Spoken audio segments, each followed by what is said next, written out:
The Hale-Reed Dominion's halls were a place of tranquility and pride, echoing with tales of wisdom and diplomacy. Yet that day, as a young diplomat in training eagerly questioned a veteran commander about the legends of the galaxy, a sudden chill filled the air. The veteran, a well-respected officer known for his strength and strategic prowess, paused, his eyes distant, as if staring into a dark void only he could see. "You want to know about humans?" he asked, his voice a murmur, just above a whisper. The young diplomat, confused, nodded eagerly. They were often told stories of strange and exotic species, each holding their own mysteries and unique strengths. But humans? Weren't they just myths, remnants of a past civilization spoken of only in fragments? The veteran shook his head slowly, a somber expression crossing his face. "Humans," he began, "are not what you've read about in those softened histories. I met one once. And if you're wise, you'll pray you never do." The young diplomat frowned, intrigued yet apprehensive, watching as the veteran's gaze turned sharper, more intense. "Most in the Alliance believe that humans vanished, that they were nothing more than a primitive, violent species who failed to rise among the stars. But we were wrong. They didn't disappear. They chose isolation. And it's only now, after all these years, that I understand why." Leaning forward, his voice dropped, as if unwilling to risk even the faintest whisper being overheard. "It happened decades ago, when I was in command of a scout vessel. We were assigned to a distant sector, monitoring faint energy signals on a seemingly desolate planet. We assumed it was a low-priority mission, another barren rock to catalog and move on. But as we approached, our scans picked up something strange, an ancient craft, drifting and damaged, but unmistakably operational." The young diplomat leaned forward, caught up in the unfolding tale. The veteran continued, his voice carrying a slight tremor, hinting at emotions rarely shown.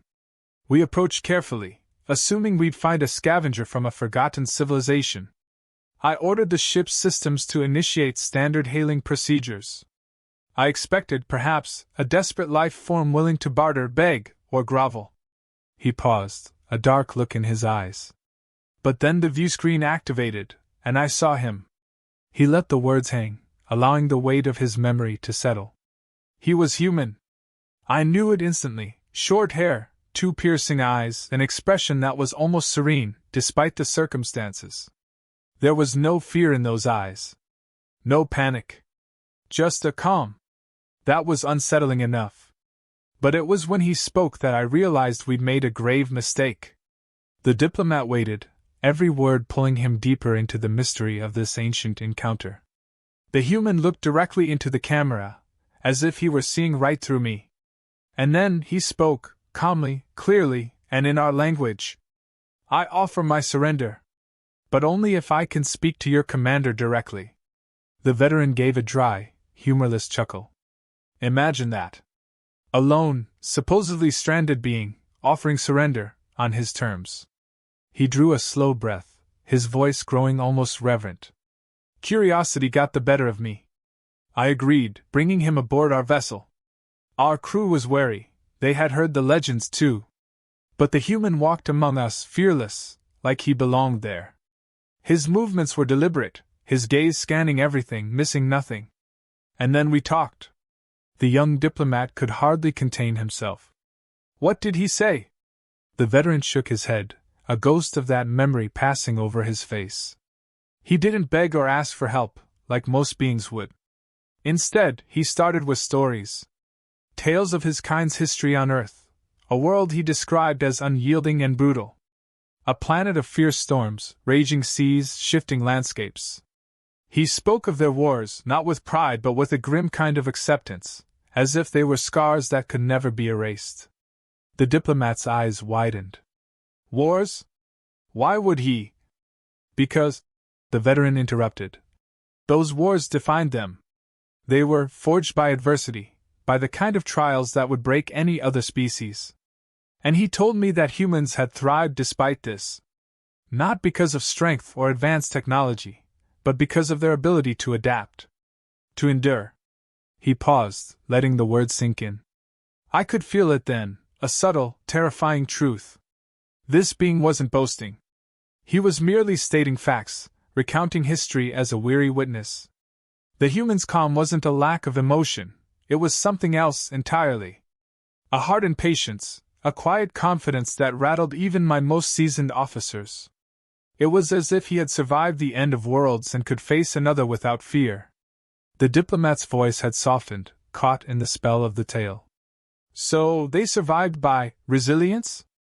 Resilience, yes, the veteran replied. But it was more than that. It was a kind of adaptability I had never seen. When I asked him why humans no longer ventured into the stars, he simply replied, because we understand what we are capable of. And because we know that if we let loose what lies within us, we risk more than just ourselves. A shiver ran through the diplomat. He said that? The veteran nodded.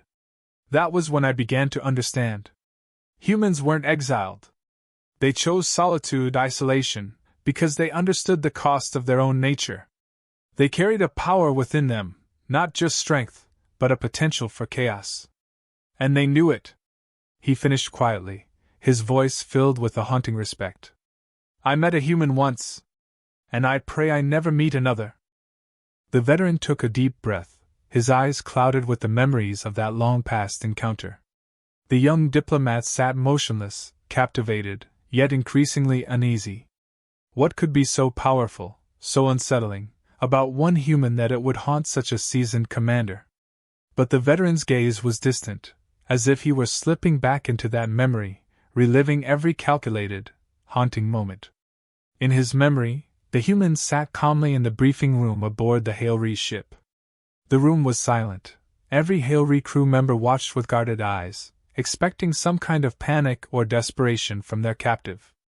Instead, the human leaned back, the very picture of control, and his words carried a weight, a practiced, cold precision. He spoke of Earth's challenges, their brutal winters, fierce predators, and how their planet itself was as much an adversary as an ally. The Hailree, known for their peaceful, stable planets and harmonious ecosystems, could hardly fathom the concept. The Hailree might battle rivals, navigate diplomacy, or weather political storms, but for humans, every day seemed to hold another battle, another lesson in survival. The human's words were unembellished, almost clinical, describing life on Earth with an unsettling detachment. He spoke of cities rising and falling, their people enduring ages of scarcity and chaos, each hardship leaving its mark on their culture. He described natural disasters as common, not catastrophic, just another challenge to be outwitted. The Hailree couldn't understand this hardened view, but the human made it clear. Earth itself had been their harshest teacher, and its inhabitants had learned well. The veteran continued, recounting how he'd felt a quiet dread building as he listened. This human was not simply recounting history, he was explaining a worldview completely alien to the Hailree, one grounded in resilience and quiet defiance. The humans' tales were almost ruthless in their simplicity, each one underscoring that survival for them was not an outcome but a process. We find a way, he had said, his gaze hard as stone. Always. And then, without warning, the ship's alarms blared. A fleet of hostile vessels had ambushed them, emerging from an energy anomaly on their sensors. Chaos erupted as the Hailree scrambled to respond. The ship shook as plasma beams cut through the shields. Hailree's ships were advanced, but they weren't accustomed to such intense, relentless attacks. But it was the human who reacted first, moving like a veteran in command. He read the tactical data swiftly, then barked orders to the Hailree officers, taking command of their crew with a confidence that left them stunned.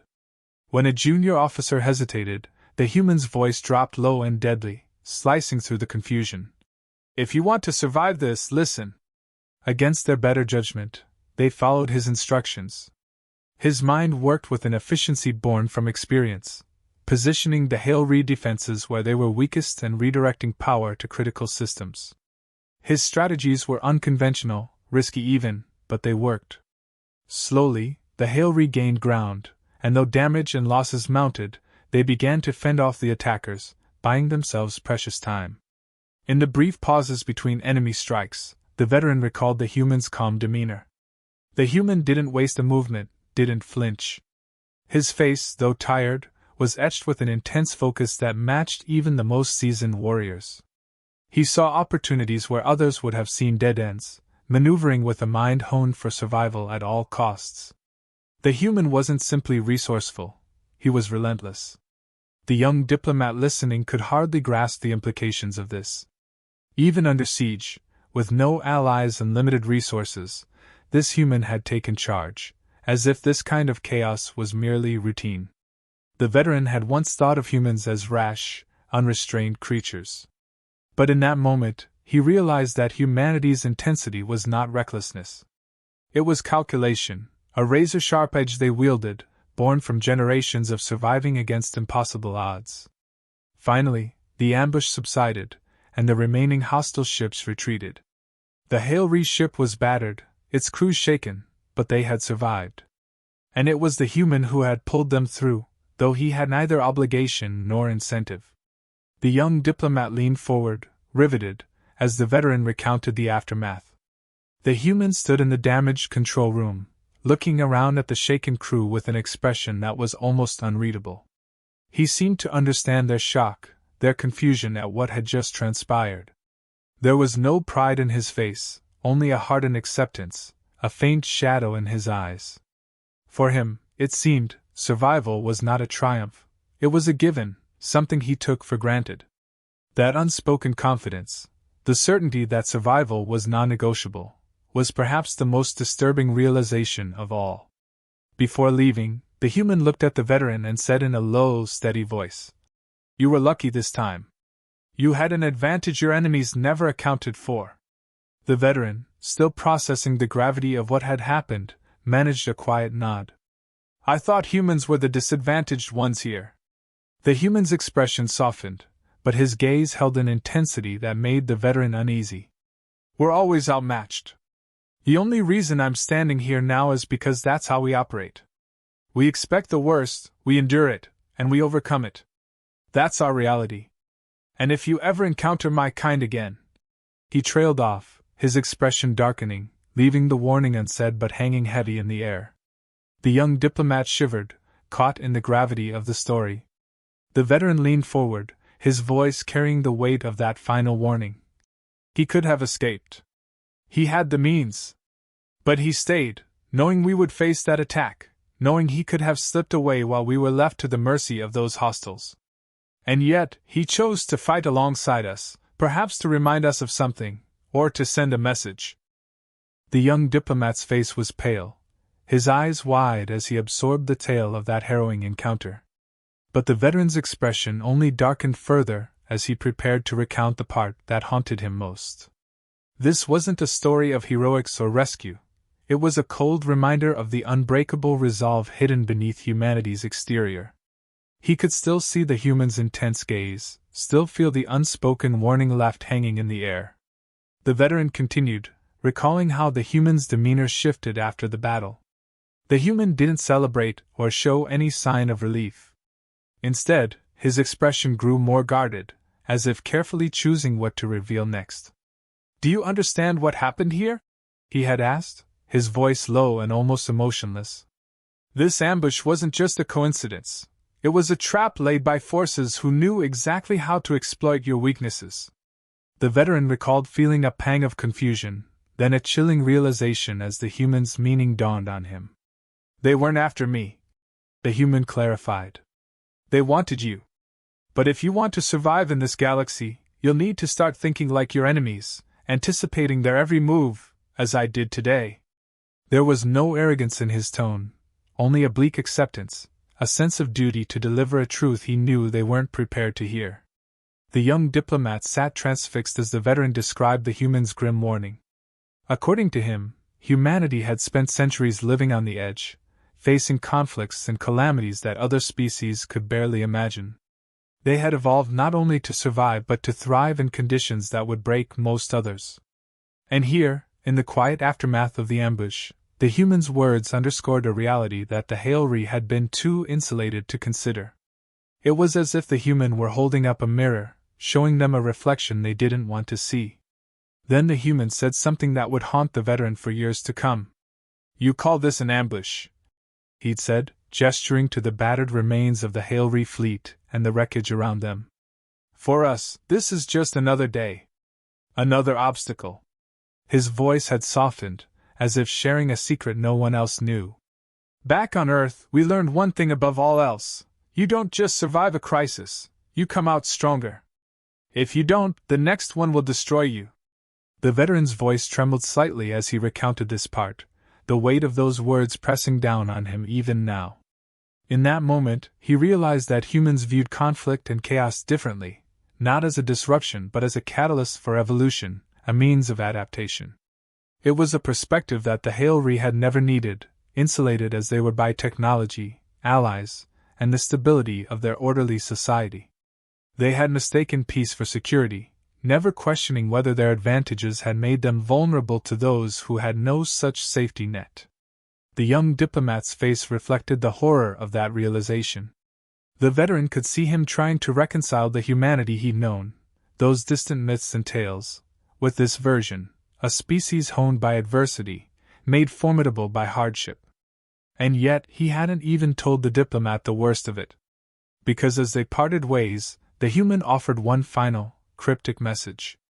Earth's isolation isn't by accident, nor by weakness, he said, his tone inscrutable.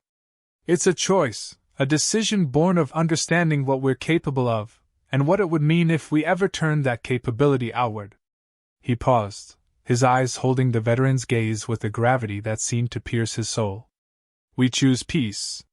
For now. But if we're forced. He left the sentence unfinished, the implication hanging heavy in the air. The human's words had haunted the veteran ever since, a lingering reminder of a force lying dormant, a power held back not out of fear or lack of resources but out of restraint. This was not the restraint of weakness but a calculated choice, born of a knowledge that they alone seemed to grasp.